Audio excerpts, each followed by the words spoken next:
Welcome to Eat, Sleep, Wine, Repeat, a podcast for all you wine lovers who, if you're like me, just cannot get enough of the good stuff.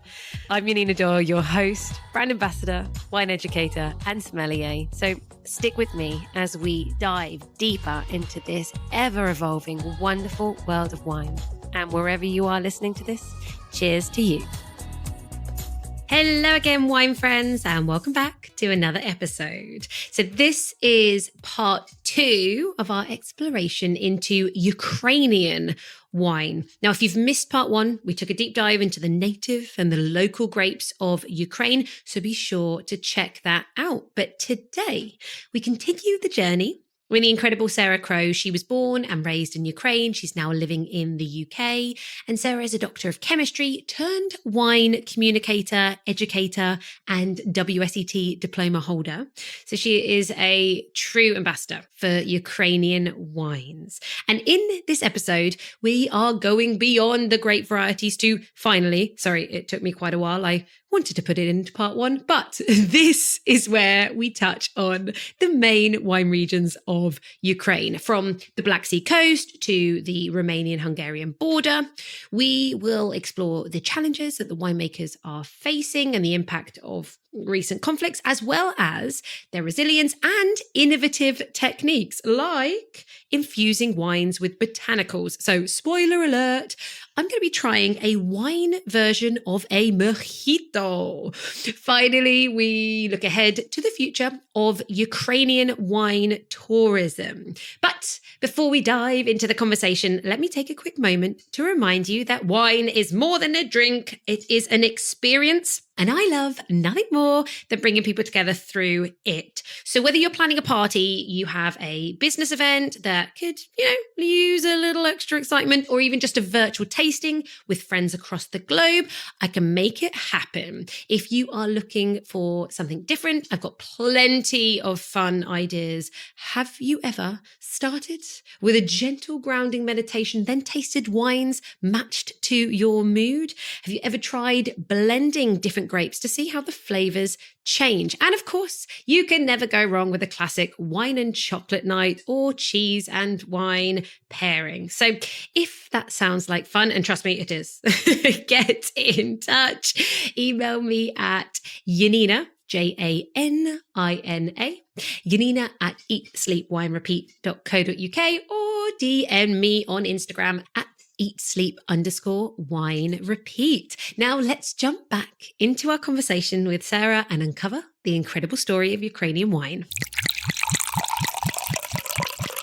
But now I feel like, without further ado, let's talk about the wine regions. Finally, tell me. So would you say that the majority of the vineyards are planted down in the south towards the more eastern, basically the Black Sea region? Is that where the majority is coming from? Yes, absolutely. Black Sea region, Crimea, and the whole shore of the Black Sea is perfect place to grow grapes. First of all, it's not plain. You have rolling hills on one part of the region. Crimea is quite mountainous as well. You have very different soils, from sandy to limestone and clay, and different variations of it. And you have a lot of history there. This is where Bulgarians were coming. This is where Greeks were landing. We found amphoras there. That is when I was exploring the history, not only of Ukrainian, but in general, winemaking, how you can prove 100% that wine was made there. You can find those little grape seeds incorporated in stone, or something like a fossil grape seed, I can say something like that. This is how you 100% say that Vinifera vinifera was here. This is how modern historic people are doing it. So we did find grape seeds in Crimea. We found loads of amphoras. This is where it was growing from that time on. And climate is beautiful. It's not Mediterranean Sea, but it has Mediterranean style of climate. So it's continental/Mediterranean. You have many rivers coming down from the continent down to the Black Sea. And Troubetzkoy Winery, for instance, is located in one of the sanctuaries. I cannot say more precisely now because we were advised not to put a target on our wineries and share too much about it. This is why even on my tastings, I start from explaining that this is not the tasting where you will see a lot of mapping at the moment. And it's not that we don't trust, but we will recommend it because you never know. So it's better to stay safe before it's all finally successfully over for us. Well, I was going to say, because didn't the oldest winery back in 2022 was destroyed, and this is without giving more information, the Black Sea region, right? Yeah, this is like the Troubetzkoy Winery. It was the one which was one of the most successful in Ukraine, and they went to the first Paris exhibition of wines, and they got many awards there. They had cellar dating back nearly to those times, and they were occupied by Russians. They destroyed all the wines, and when they left, because they were forced by Ukrainians to do so, by Ukrainian army, they just bombed the whole place. And unfortunately, people like owners and Troubetzkoy family heritage, they were assessing and they were hoping to rebuild, but unfortunately, it's not possible at the moment at all. They're thinking to start everything from scratch. But yes, this is what happened with one of the biggest wineries on that part in that part of country. And yeah, hopefully will not happen to any other place in Ukraine. But yeah, like some of the wineries are located in sanctuaries, for instance, Bakush Winery, and also Bakush Winery is located in one of the biggest bird sanctuary in the whole Europe. Birds are not completely happy now, but they are there. Yeah, there are many funny stories. For instance, birds in Bakush Winery love to choose grape variety of the year and they eat it all. So every year it's a different one. So this year they told me they absolutely loved Riesling. Uh-huh. So we will not have too much Riesling from Bakush. Bakush were trying to make friends with them. So they have a whole line of wines, which is dedicated to but to different birds. Teltikuruk, for instance, also had its own little bird label. So they have like a selection of wines dedicated to little birds, specific to this region or very common to this region. But yeah, that's a funny story. But yeah, they're all in peace. Like it's a sanctuary. And in general, like grapes, birds, you have to find your place in there. Other wineries are located more on the rolling hills. So they have a bit more of the elevation, up to 250, I guess, meters, which is quite a lot considering completely like flatlands on the other side of the sea. They have nice winds coming. But obviously, they have quite cool continental influence from the continent, from the northern part of Ukraine.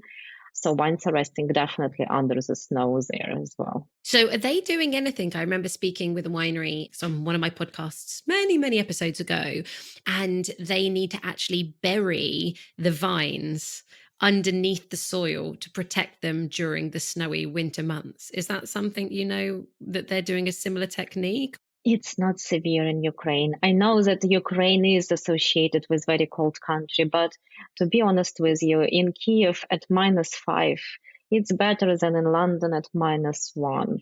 Honestly, like winds in London is blowing down to like, of course we don't grow, but we have loads of wines now around London. So it's not as severe. I would say that especially in that part of the country, you would probably have maybe in January, February, up to -5, maybe -10 max. But like up to -19 wines are absolutely fine. So I don't think like we don't play too much with that, and definitely not in that part of the region at all. Okay. So we talked about the Black Sea region as a whole. And then would you say the next biggest region is to the west, going on that kind of Moldovan, Hungarian border? It's more with Polish border, I would say, and like Romania. It's Carpathian Mountains. So we are growing on the hills, pre-Carpathian. We call it Transcarpathia. Very interesting region, which was growing again for many years, as we discussed before. And they have an interesting influence from the neighbors, a big influence from not only Hungary, but Austria, I would say. And we have Austrian grape varieties, also Hungarian, but like Furmint, which is more widely known. But also we have Versailles Oliver, which is like a beautiful white grape varieties there. Loads of different styles. And they're also making kind of a style of ice wine and sweet wine as well. So they experiment with that too. One of the wineries which we are working as a Ukrainian Association of Fine Wines is Chizai Winery. They call it Chateau Chizai. They take this like French concept and they build like this beautiful castle style chateau. They have beautiful wines, many awards. I guess even gold, like decanter gold for their sweet wine, if I'm not mistaken. And their sparkling rosé is a hit and everyone's favorite on every tasting of mine, not only Christmas one. The whole year I was going with these wines around. Everyone remembers it because it's like unique again, as well as everything we are doing in Ukraine pretty much. We are making it from Blau Frankish grape variety, which is not something you will find, especially in the sparkling style, but it gives you this beautiful pomegranate, nothing like a slightly soapy flavor you expect from Prosecco, like flowery, soapy style. But this one is like pure pomegranate and raspberries, beautiful, soft acidity, not soft because it's low, but more soft because of the composition of and maybe like a bit more of the malic acid naturally happening from Blau Frankish grape variety. Beautiful, like pinkish salmon color. Lovely wine, but also they experiment with wines which you probably tried recently. Yes. Well, funny enough, so I will talk about the one that I have in front of me, but I was also looking into this winery.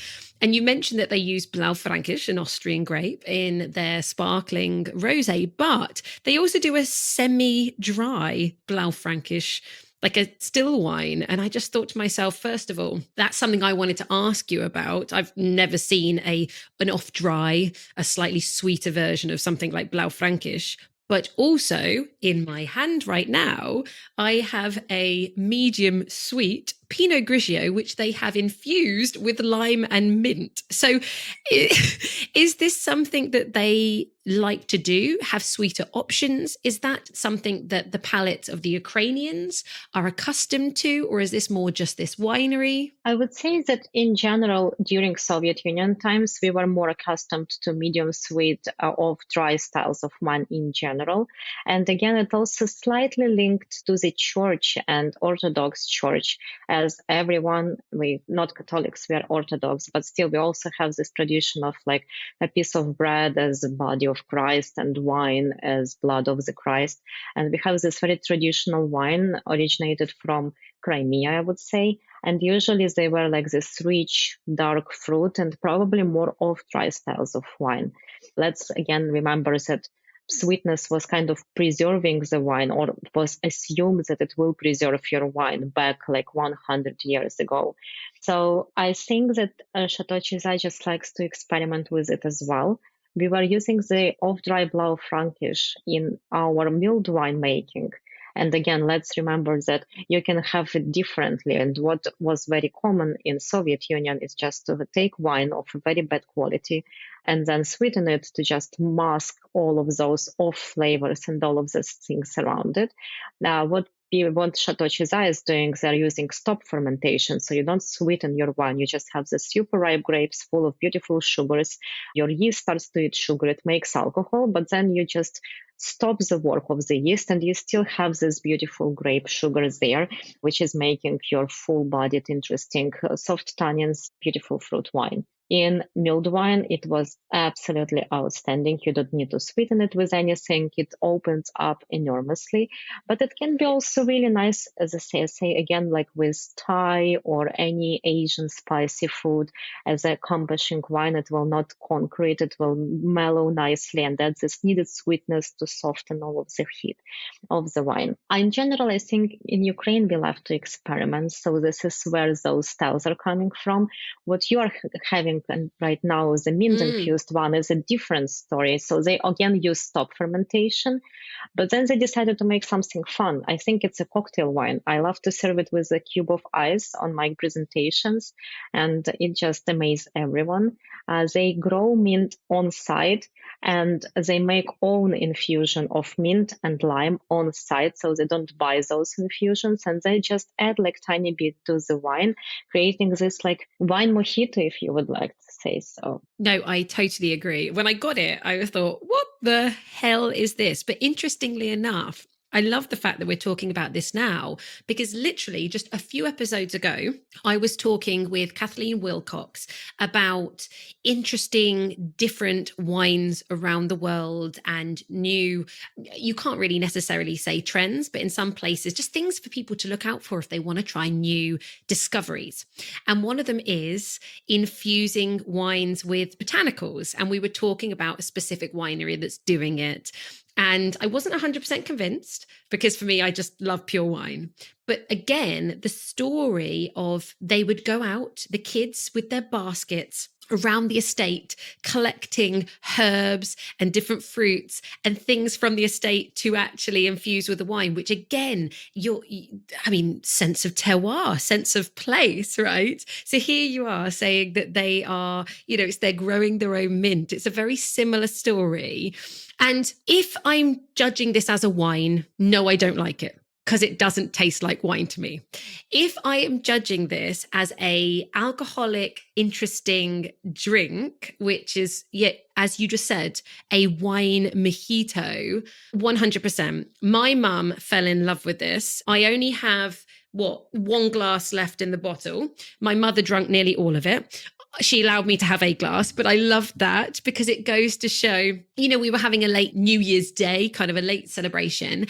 And we threw a whole load of ice in. Like you said, I followed your instructions and it's just so aromatic, so pretty. The sweetness gives it this real weight in the palate, and then putting it with ice makes it so refreshing. And so you really do smell, there's like a bitterness of lime zest, but this super freshness of mint. And it's almost a bit elderflower, slightly herbal. It's a really, really interesting, fun. This is a party wine. Thank you. I'm pleased to hear that. Yeah. And it's really interesting that you mentioned it because in general, we are very herb growing country and foraging country by our origin.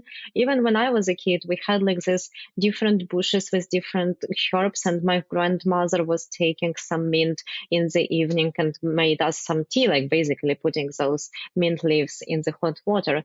And particularly Carpathian region is very famous to pick up different herbs and to make herbal teas from Carpathia, also infused sometimes with dried fruits or just herbs. It's a very herb part of the country, and it's very interesting that you mentioned this. Also, coming back to the wine, we talked already about lower alcohol. So in your usual mojito, you will have quite some, but this one, I guess it's 10 or 9.5 even. 10.5. Yep, very good. Good spot. Good spot there. With a tiny bit of ice, it will put it even more down. So if you're not particularly dry January person, it can be a good thing to have. Well, I keep on saying, sadly, when this episode comes out, we're in February, but hey, come on, January, February, I'm all about try January. And the nice thing about this wine, it's, I think, £12.35 if you're in the UK. So actually, when you think that you can maybe do a round of aperitifs, something really fun to start the party, get a conversation going. Again, we said just one bottle or just one case to support the Ukrainian wine industry, this campaign. What fun, you don't have to spend a huge amount of money and try something just really, really different. But of course, everyone, this is not wine. This is something fun and different. So I love how innovative, interesting, different, and even just by looking at the wines that you guys are selling on the Ukrainian Wine Company website, which by the way, everyone is uawines.co.uk. Again, link I'll put in the show notes. There's just so much choice from different winemaking styles to different sweetness levels to more natural to more conventional to everything in between, right? Thank you. Coming back to the regions, we probably talked about two main ones. Oh yeah, the regions. Yes. We already touched Kiev once. So there is biologist, but couple else is going on. And if we look closer in my region, which I know very well, and probably I might be able to now grow a little vineyard in my little country house there. Mm. Maybe I'm kidding, but in general, if you look in the geography of it, you have many rivers there again, and you have many rolling hills. Of course, you're in continental climate, but again, like even in Kiev, your temperature are rarely going lower than 15. 15 is already severe. It's like, oh wow, we have like minus 15 happening in the next couple of days. People are getting ready. It's not common. It's less and less common, and it's not even happening every year, but you have quite good summers and quite lovely spring. That is what I definitely miss in the UK. In UK, it feels like spring never comes. In Ukraine, usually in April, you already have like this like boom, and you are nearly like a summer one. And this is what you want for wines. This is when wine starts to bloom. This is when you have the bud burst. This is when your fruit set is happening around May. In Ukraine, you usually have beautiful weather with like lovely winds, which will help to take the cups from your freshly burst buds and your fluorescence. And then probably till September-ish, you're okay. You start to have some rains, but if you're smart enough and you're monitoring it, you can easily grow your grapes up to October time, I would say easy. Might with some, like depends on vintage. Obviously, vintage variation is the thing, but like hello, 2024 and in Europe was horrible vintage, I would say, like we lost a lot. So Ukraine is not different, not worse than average European country at the moment. Okay. Is there any other up and coming wine regions that are perhaps just starting, or have we covered everything? I would say that according to the history part of it and what was happening before full-scale invasion, it was already started to happen in the eastern part of the country. But now I don't think we can talk a lot about that part of the region. And of course, probably, yeah, I hope soon. Okay, so as you said, hope, and that's something that everybody should always have. When we are able to travel easily to Ukraine again, where should we be putting on our bucket list for the future of wineries to go and visit? Where is the best tourist centers or the best setup for us? You can go to the Ukrainian wine company and look at the companies which we work with. That is a good start. Again, like you can travel from Poland, and keep in mind, Ukraine is quite a big country, but it's very diverse. So your west and your east is very different. Not talking about war, but in general, architecture is different. Your churches look different. Your custom look different. And you have Odessa, which is on the shores of the Black Sea, completely different vibe. You have very different foods all around there. In Odessa, you will have amazing herring and different fish, and like herring, like you never tried before. It's not herring like you tried in Netherlands. They made like this herring salad with some egg and apple and something else together, and then you have the big Jewish influence in food there, and then you pair it with Odessa wine, Sukholimansky, for instance, or something like that. You go to the Carpathian region, which is the easiest one to reach because it's very close to Polish border, and you go to Lviv, which is incredible food and wine and everything, hedonism center, but also it's a lot of fun place. You have this restaurants which you have to knock and say a special word, and then they will open it for you. It's all linked with it's all together with our history. We were rebellions. We wanted our country back for ages, and we had several we had attempt by attempt. So you had many different like closed societies, secret societies. Majority of our poets and writers and musicians, they were all parts of some secret societies which were always working on getting apart from Russia, getting apart from Soviet Union then and everything, and come back as a country. So you have like all of those customs. When you have a secret place together, you need to word the keyword, the password. You have to knock 3 times, not 4 times, and they will like tell you something different. They will be like who are you? And you have to answer exactly what you have, and then you go through it's a bit like speakeasy in New York, but this is like Ukrainian style speakeasy, and Lviv was doing it for many, many years, and they are incredibly entertaining place to visit with like great wines and drinks and foods. So then you can travel slowly, and then you can go slowly, start move on the south and go to the Frumushikanovo, which is incredible estate. It was a little village on the border with Moldova. And then Russians put military bases there, destroyed the whole village. But there was like a big history about it. So the moment when Soviet Union crashed, people who were originated from the Frumushikanovo, they came there and they made this beautiful estate, self-grown, like green, with own ships, and they put like this beautiful like Ukrainian style sculptures there, like ancient Ukrainian, and they're making incredible natural wines now there as well. But again, natural, friendly natural, I would say, not straight into your face natural, but like nicely rounded style. So this is from Ushikanovo. You can rest there, have some ecotourism, green tourism, feed your sheep and pigs, and look at your wines.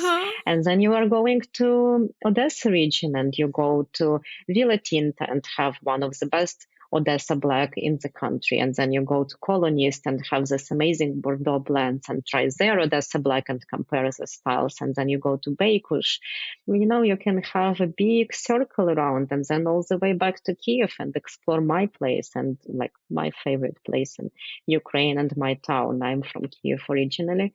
I will meet you there. Hopefully we will have some fun. I think that sounds like an absolute must. So again, we keep the hope. For now, we must just explore and try and feel what you're saying through the bottles of wines that we're drinking. So slowly wrap this episode up. We don't need to say anything for how tragic and how challenging everything has been, but have you found that the winemakers in Ukraine have really adapted to the challenges? Have they surprised you with their resilience? Are there any beautiful stories that, again, help on that sensation of hope? I am absolutely fascinated with what Ukrainians are doing. You can go on social media, because in Ukraine, social media is taken very seriously. So every winery has social media, and you can see like how harvest is happening, how people go, like the whole company together with like management and marketing and promotional stuff. Everyone is going to the vineyard to pick up, and you see that mostly they're women for obvious reason, but it is happening a lot.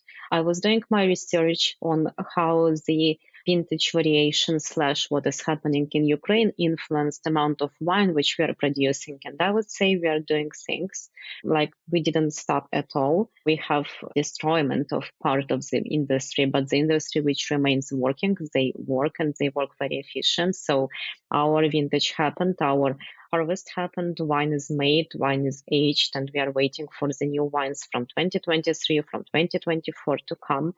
You already shared this beautiful story on how the labels were put on the bottles by hand. Like we did something absolutely incredible as a country that didn't have association. We didn't have a representative of winemaking in the government. We don't have any financing from the government at the moment of export of Ukrainian wines. It's absolutely not possible because like very young industry, which was only started to develop.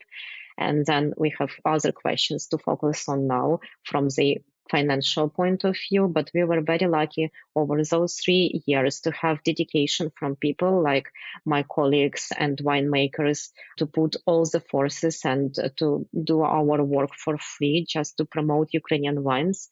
And we had amazing support from the community in Germany for ProWine. We got like this amazing sponsorship, which helped us to show our wines. We are very much supported by the wine community, a trade community in the UK. And we are doing as much as possible to spread the word about our wines, which can be a struggle sometimes, especially when we talk about huge wine regions with a good established financial system like Italy or even Portugal. We cannot bring so much stock and share so much stock for free at the moment, but we are doing as much as we can, and we talk and we share and we bring it in. And I still know that even my friends from the trade industry, quite often they don't know that we have those wines in the UK, and we have more stock coming in the UK of the new vintages. So it is not easy, but it is happening, and we are doing it. And our partners in Europe help us to deliver those goods. And I found it fascinating that only with the full-scale invasion, the export of Ukrainian wines was so much forced forward just to keep the story going, because if no one knows about you, you can lose it all. And wine is a story. It is, and that is a very beautiful and delicious silver lining to the current situation. And so to conclude, and sticking with that message of hope, why not? What do you hope people around the world take away from experiencing their first Ukrainian wine? I would say that whatever your experience with wine was before, Ukraine has really interesting stuff to offer. I can see the novelty of the styles. I can see that Ukraine is doing what the whole wine world is talking about. We have to do something different. We are going in the new era. We are going in the new style era. We are going in the new flavors. We are going into the new blends, and we are going into the new high quality wines. And I can see that Ukraine is doing it. And you might not be a wine professional, so you will not know exactly how to put it into words, but you definitely know how to taste it and how to enjoy it. And I always love to say that, unfortunately or fortunately, like this history is history, and stories can be said and stories can be not said. It is a story, but our wines stand for themselves. Our quality stands for it, our flavor combination and the pleasure which our guests and customers and consumers are having is standing for itself. So we are not asking for a pity for our wines. We ask to give them a chance and to enjoy an amazing product and amazing story behind it as well. Beautiful. Thank you so much, Sera, for actually making me feel really excited about my own personal journey, trying more. And I need to try Odessa Black. Full stop. 2025 is the year for Odessa Black. Thank you, Janine. It was a pleasure. I'm definitely sharing more wines. Please keep in touch. I'm very much looking forward to take your time during this a bit quieter season in the trade. And I hope to see you, and we will taste some in person, even more styles. Absolutely. Thank you so much. Speak to you soon. Thank you. Speak soon. Bye. Bye. In the next episode, we continue our exploration of the world's wine regions. And this time we are diving into the rich and diverse wines of Turkey. Yes. Did you know that Turkey boasts over 1,400 indigenous grape varieties? One fascinating fact is that Gouais Blanc, a grape from the ancient lands of Mesopotamia, so this is covering the parts of modern-day Turkey, Iraq, and Syria, is believed to be the parent of 80 European varieties, so including Chardonnay, Gamay, Riesling. There is over 8,000 years of viticultural history. So Turkey's wine culture is really deep and storied.